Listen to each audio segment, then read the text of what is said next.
Sangayon po dito sa survey ng PSA, the total number of households which had access to the internet at home, 2024 po ito is only 48.8% or nearly half of the total households that we have. Is this acceptable? Mr. Chair, Your Honor, it is not acceptable. What is acceptable? Mr. Chair, Your Honor, we should be at around 70% plus if we want major economic impact for the country. In fact, if you will allow me, for the fiber access to the home, the Philippines is number 5 in the ASEAN ranking. So we're middle. If we get to 70%, we at least have a chance to be number 3 or number 2. Do we have applicable indicators to characterize or describe our country's position in relation to information and communication technology, considering that, as you said, 48.8% is not really acceptable, considering that the power of information can be utilized by our entire people. It can move heavens and earth. So paano po natin, at 48.8%, where are we? And what should have been achieved if we, for example, inch up by a little bit more like 55% or 60%? Nasaan tayo? Well, hindi ko alam po kung meron tayong indicators. That's the question. We have, Mr. Chair, Your Honor, we have an international ranking for digitization. I think we're in number 50, if somebody can correct me, 54 or 55 from a ranking of 1. But we've been going up, Mr. Chair, Your Honor. We're not just moving up fast enough. Just to give you an idea also from a macroeconomic level standpoint, PSA data for the past 10 years has shown that even if the contribution to GNP of ICT has been growing, it has actually declined in the past 10 years as a share of the economy. In 2018, the share of economy of ICT is about 10.2%. Right now, the latest PSA data, the share of economy of ICT is only about 8. I think the latest is 8.4%, 8.5%. So it's a continuous decline. Now, it's not that it's not growing. Nominally, it's growing, but the other sectors of the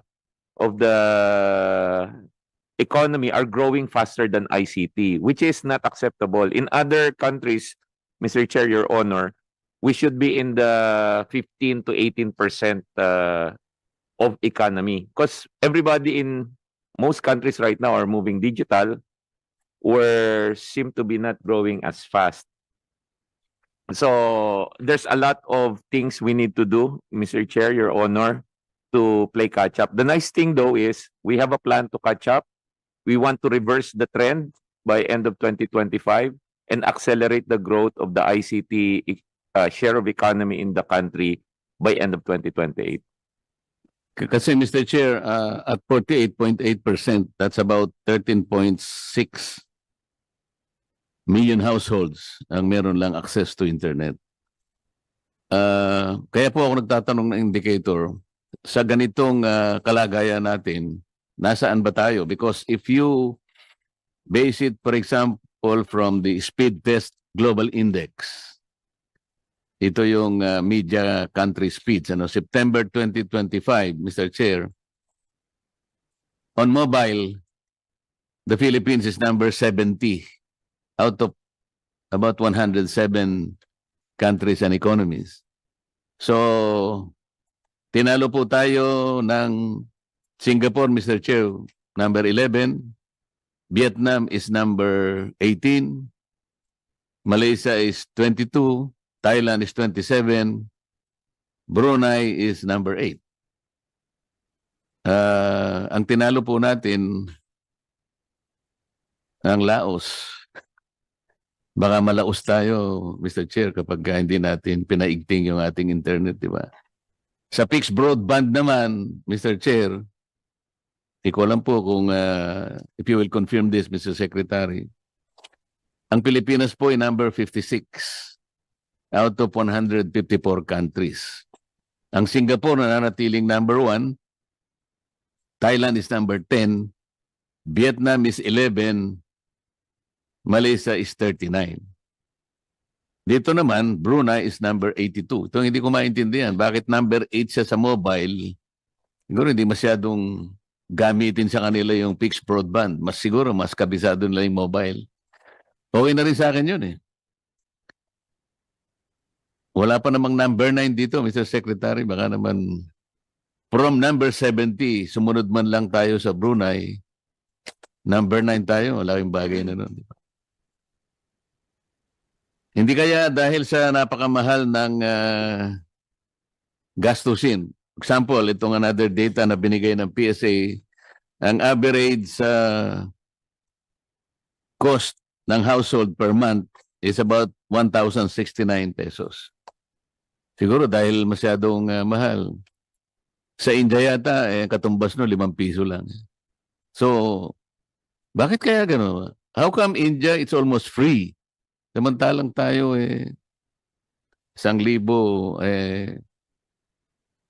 we cannot do away with information at this time.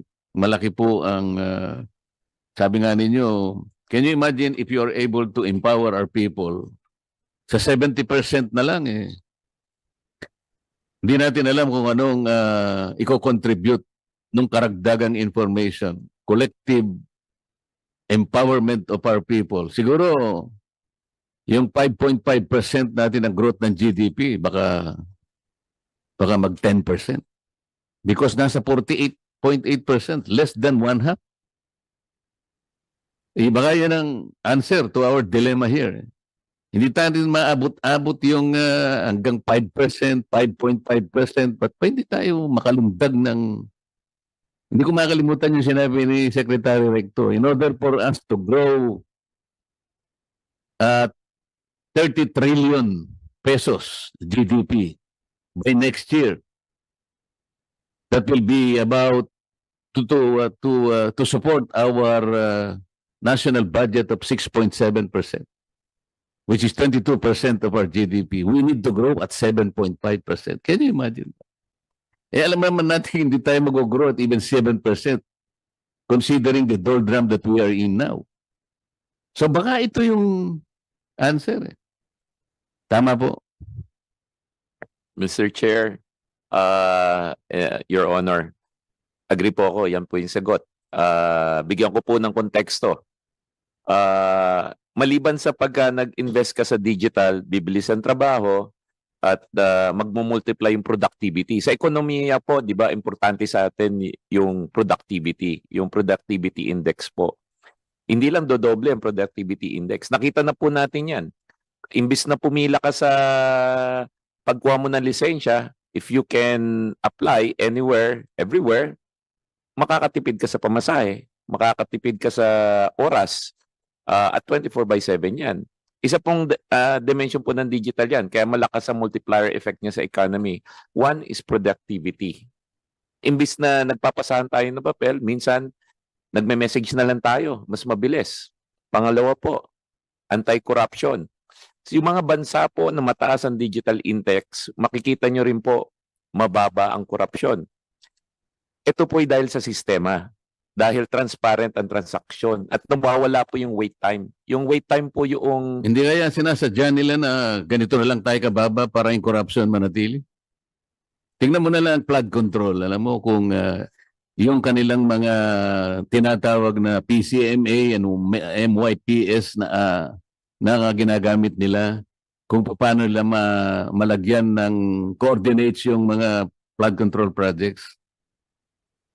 Ang laki ng discrepancy between the two applications being used by DPWH. There is a discrepancy between 67 meters to about 400 meters. So doon pa lang wala pala sila although they maintain, sinasabi nila real time. Papasikatan ka pa eh. Real time, sabi, hindi pala totoo. Well, when we check in our Blue Ribbon Committee, hindi real time eh. Ina-update nila yung kanilang data on a monthly basis, usually at the end of the month, through their encoder. Wala silang, maski na satellite, wala. Alam mo yung katwiran nila? It's too costly. Bakit naman costly kung yun ang kailangan? Can you imagine empowering your people 100%? Sabi ko nga sa'yo baka 10% ng growth ng GDP natin. That's the only way we can overtake our neighboring countries. Hindi kaya sinasadya nila ito? Sana naman, nandiyan ka naman mahalata mo naman kung sinasadya nila, di ba?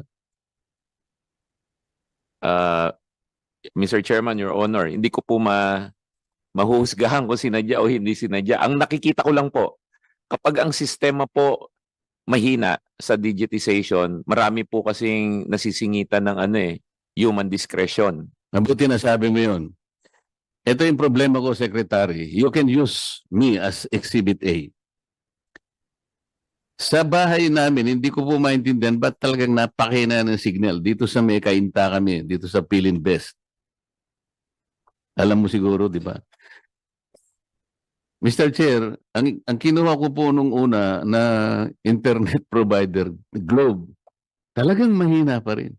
Sabi nung isang kaibigan, pre, magkabit ka ng Converge. Para naman, sige, Converge. Wala pa rin. Last month, alam mo, ito subukan mo nga niya, Starlink. Nakatatlo na ako, Mr. Secretary.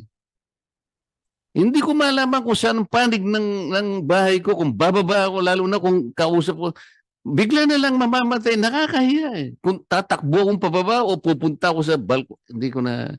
Ito lang problema Itong example na talagang masisiphayo ka Meron din tayong pansariling leisure time using the technology. Mr. Chair, Senator Bam.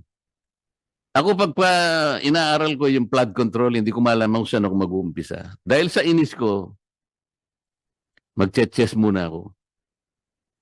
Alam mo karaniwang nangyayari, Mr. Secretary? Doon sa 10 nilaban ko sa chess, yung 9 natalo ako, alam mo kung bakit? Wala akong signal Nandun na ako mamamati ko na yung kalaban ko Because nawalan biglang signal ko, palagi ako natatalo. Hindi ako makarating sa 1500 na elo. Isipin mo yung nangyayari sa buhay natin. Ito na lang ang makakapagpaligaya sa akin sa dahil ng problema natin. Pati pa naman dito, hindi-deprive mo ako, Mr. Hindi naman ikaw. Sinasabi ko lang, I am trying to dramatize this because this is happening. Sir. Mr. Chair, yung pong signal, nako malapit po sa loob ko yan. Kasi wala pong araw na walang nagrereklamo sa akin na ang hina naman ng signal, napuputol ang signal. So, Mr. Chair, Your Honor, ito po yung ginawa natin. Nakipag-ugnayan po muna tayo sa mga telco. Kasi sila naman ang may prangkisa para gandahan yung signal po nila. Kasama ko po ang NTC po.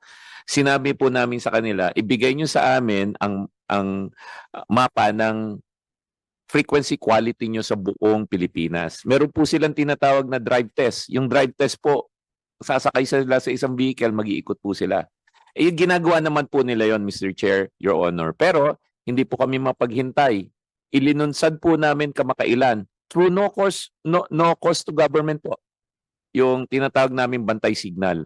Si Bantay Signal po, plug na rin po, Mr. Chairman, i-download lang po nila yung mga libreng application tulad ng Open Signal at saka Ookla. Pag dinownload po nila yon, makikita nila yung signal dun sa lugar nila. Ang gagawin lang po ng taong bayan, i-message po nila, i-capture po nila yung data, i-email po nila sa 1326 at dict.gov.ph. 25,000 na po ang nagpadala sa amin ng reklamo. Eksakto po yung reklamo nyo. Makikita nyo po, nandito po ako sa EDSA, walang signal. Umaga meron, gabi wala. Para po bang waste, crowdsource po namin ng DICT tsaka NTC yung signal quality, hindi lang po sa Metro Manila, sa buong bansa po. Yan po ay tulong namin sa mga telco. Dahil gusto po nila talagang ayusin ang serbisyo nila. So, bago pa matapos yung drive test nila, binibigay na po namin yung resulta. At meron din po kaming website yan. Lahat po makikita yung signal quality. Again po, at no cost to taong bayan po yan. Mr. Chair, Your Honor, pwede nyo po also nagawin po yan. Hindi ko po alam yung specific na lokasyon ng bahay po, Mr. Chairman, ni Senator Dante. But may mga iba-ibang bagay po kasi na nagko-contribute sa hindi magandang signal. Tingin ko yung problema nyo doon sa cellphone, pwede po kasing noon pa namin sinasabi sa mga telco, kasama rin po namin. Hindi kaya yung NTC. cellphone ko may problema kasi matandang cellphone. Hindi na, nakakapaglaro kayo ng 9 out of 10. So, dapat po, may signal yan. Ang isa po sa pinagtutulungan namin is, i-retire na po ang 2G at 3G. Ang 2G at 3G po, nakakasira po sa data signal nyo yan. Makikita nyo po na sa 4G, 5G kayo, biglang bababa ng 3G, 2G. Wala na kayong data nun. Yun po yung problema. Nandun po kayo sa EDSA, nalilate kayo sa meeting, naka-zoom kayo, maganda yung signal, biglang may nadaanan kayo na wala. Ano dapat yung phone mo 3G? Dapat, ang lahat po ng telepono ngayon, 4G and up na, karamihan. Yung telepono nyo po kung smartphone yan, 4G capable po yan. Pero yung signal po na binibigay ng mga telco, 2G lang yun siya, kaya siguro Ha? ay, yun na po yung problema siguro, Mr. Chair. Hindi mo kagad sinabi. So, Mr. Chair, sana lang.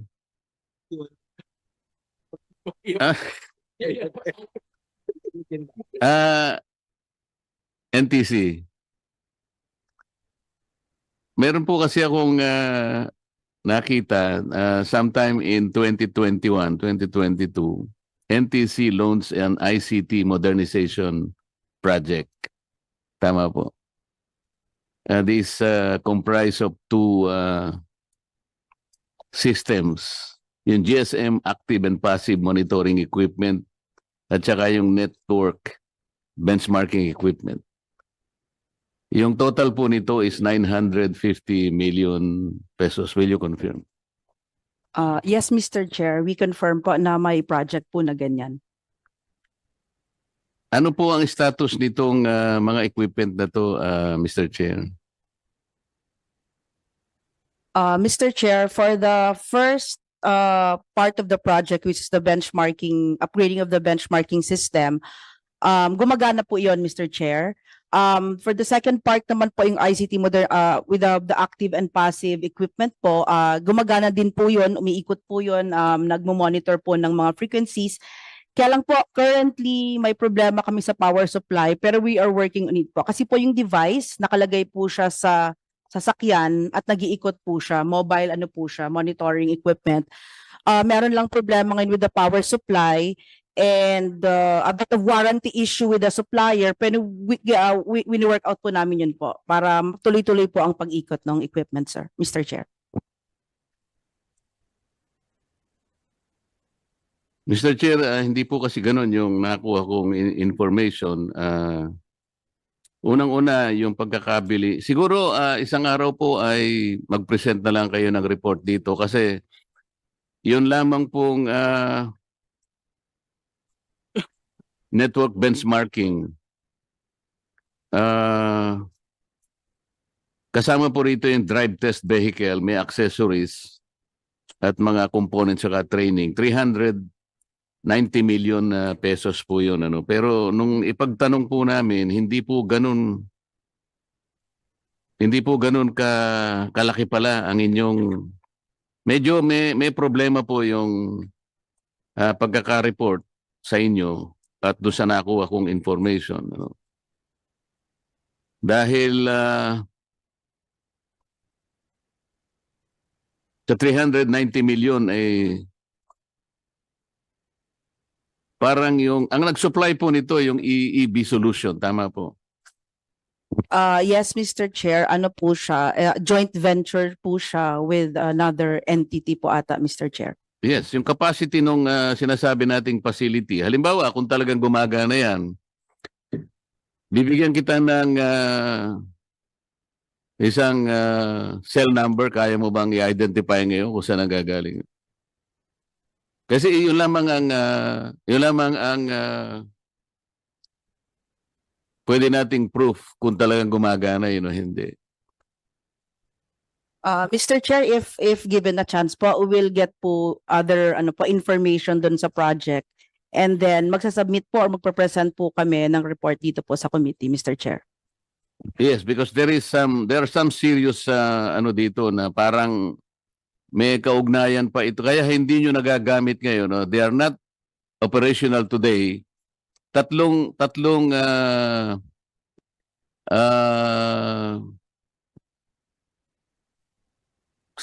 sets po ito eh. Yung isa binigay nyo sa PSG, yung isa binigay nyo sa NICA. Tama po. Yung isa po ay nasa inyo, kaya tatlong sets ito. At ang pagkakaalam ko po, nag-require yung supplier nito, tsaka kayo, nag-agree kayo that there should be some training. May nangyaring training sa Singapore, pero yung training sa Israel, hindi nangyari. I discovered some documents na may pumuntang nag-training sa Singapore pero hindi sila nagpunta para mag-training pero nag-sightseeing sila. I can prove that. Siguro, Mr. Chair, ang gawin natin, Chairman Ella, mag-usap tayo because there are certain reports that you need to answer directly. Medyo ahaba lang because I do not wish to get so much of this time. Pero kailangan po nating ayusin ito. Not only doon sa pagkakabili nyo, it's 950 million. At sa tingin ko ngayon, nagamit lang yung iba rito nung unang sona ng presidente. But aside from that, 2023, 24 hanggang ngayon, hindi nagagamit yung 3 sets na yun. Sayang po yun. Kaya you need to make a report and then ibangga natin dito sa report. Tingnan natin kung sino yung nagsasabi ng totoo. Okay ba sa'yo yun? Yes, Mr. Chair. We will Okay. po. Mr. Chair, salamat po sa time. Maraming salamat.